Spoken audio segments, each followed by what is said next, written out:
So in order to get to the point where we were ready to launch that product, we did a lot of homework, a lot of research to understand what the bimetal user is doing with a hole saw. And really what we came back with is they're doing almost everything. They're cutting through so many different types of material, from wood and plastic, mild steel, even some stainless steel.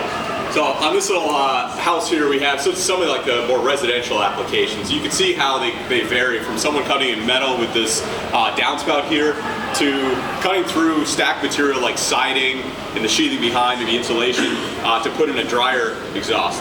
So that user may hit nail embedded wood, and they're going to have to cut through so many different things on a daily basis that you're going to end up dealing with applications where durability is really going to come into play. And durability for a lot of users means when they cut in that flat sheet material, when the teeth engage, that they're not breaking teeth. Or for that user who's cutting through that nail embedded wood, if that material gets between, they're not shearing teeth off. And so durability being the number one thing, what we look to do is reinforce those teeth. Keep them on the saw. Because if the teeth stay on the saw, it'll keep working. They're going to get their money out of it, and they're going to be more efficient on that job site. So what we did was changed our tooth design and came out with what we call a rip guard. And what we did after that was something that no one did ever before for pretty much any accessory, power tool accessory product. We put a lifetime warranty on it. We told every customer that buys this product, you can buy this with confidence knowing that if you ever break a tooth on it, Milwaukee as a company, we're going to stand behind our product and we're going to replace it. We're going to protect your investment. And so now we've had this product in the market for a little over a year, and no other manufacturer has stepped up. No one else has said, you know what, our product is just as good, we'll do it too. No one else is willing to say that their product is able to go through all of the applications that these users need to. So durability, we covered it hands down. The next piece was getting that plug-in material out. Every application you cut with, you're going to end up getting plug-in material in here, and it's going to get jammed in there, wedged in there, stuck in there so much that that's the biggest point of frustration for users. How do I get that out? So they're going to break out their screwdriver and they're going to try to get it in there. Most hole saws though don't give you that access. So what we did for Hole Dozer is we came out with a new slot form called plug jack. So you can get with a full blade of a screwdriver all the way down to the base of the cap and start to work those tough materials up and out, using that full range of access and a ton of leverage points to get in there, work material out, even thinner material at the top, full access to get around the pilot bit, pop it out easily. Because really what the last thing a user wants to do is take that sharp, hot hole saw right after they make a cut and grab it with their hand, dismantle it so they can pop a plug out. Because with most other hole saw brands, that's what you're left with as the last resort. So this morning we talked about how Milwaukee is never satisfied. We want to always keep improving. So we've come out with this hole saw, the Hole Dozer. Been a tremendous success. Got great reviews from it, but we know we could always improve on our own products. And one of the things that we saw we can make improvements on, we even had some feedback from you guys and from some of your readers, was cutting in wood. So an application like a door lock set, we're just going to do a straight wood cut, and you're going to want to go through clean, straight. This is what tended to sometimes happen. You'd have sawdust and debris that would cake onto the saw, and that would slow down that speed of cut. And when that happens, that user is going to want to work more quickly because they have a hole saw now that can go through everything. They want to get it done as quickly as possible. So we said, you know what, we could do something different here. We can make an improvement. So we looked at how do you change the hole saw then? Do we change the teeth? Well, we just made them so durable, we didn't want to touch that. But what else is there? There's that paint. So the paint that we had was what was called a wet paint.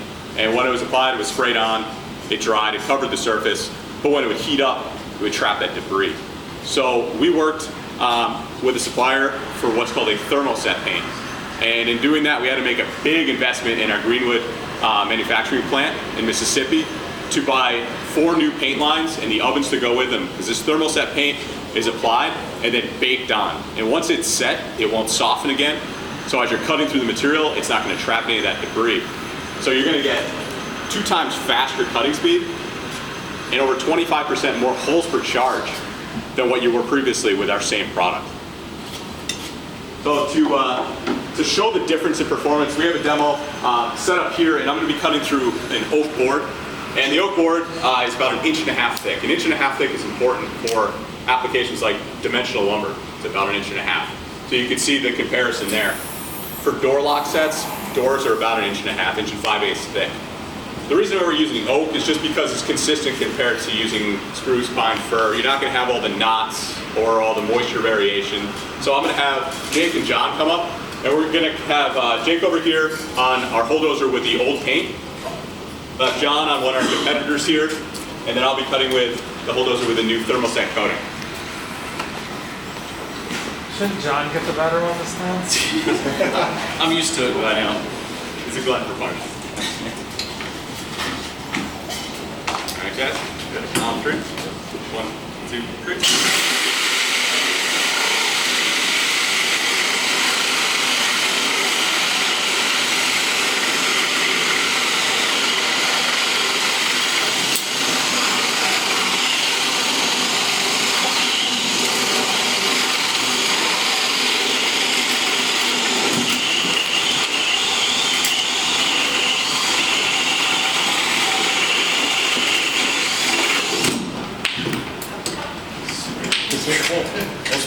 Yeah. So how do we do over here? And got about twice that speed, and pulse per charge.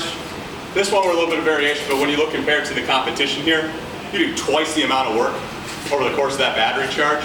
So for a user, that's really the name of the game. They're going to get that work done more quickly on each hole, and over the course of that battery charge, they're going to get so much more done. You can also see the hole saws themselves. If you look at our old paint, you can see how much is caked on. That's just one hole. The competition here, you can see all the paint that they had on there is just worn away. And then if you look at the Hole Dozer with the Thermoset coating, you're going to have the hole saw intact. And also look how much cooler it is. You saw how much smoke was coming off of our competitor here.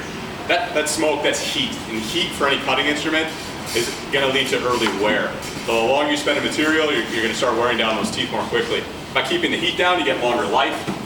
And by going through the material, you get more productivity done. So we've rolled this change out to all of our sizes, all 56 diameters, 9/16 all the way up to 6 inch. Also all of our kits. So we're shipping this product right now. And you'll see the product with these new callouts on it, along with that lifetime warranty message. So as customers can confidently know that they're buying the most durable hole saw and also the most efficient hole saw. So as Brad said, these Sawzall blades are proudly made in our Greenwood facility down in Mississippi, and we also make our Hole Dozer product there as well. So I appreciate your time today and you guys being with us this week. And with that, I'll turn it over to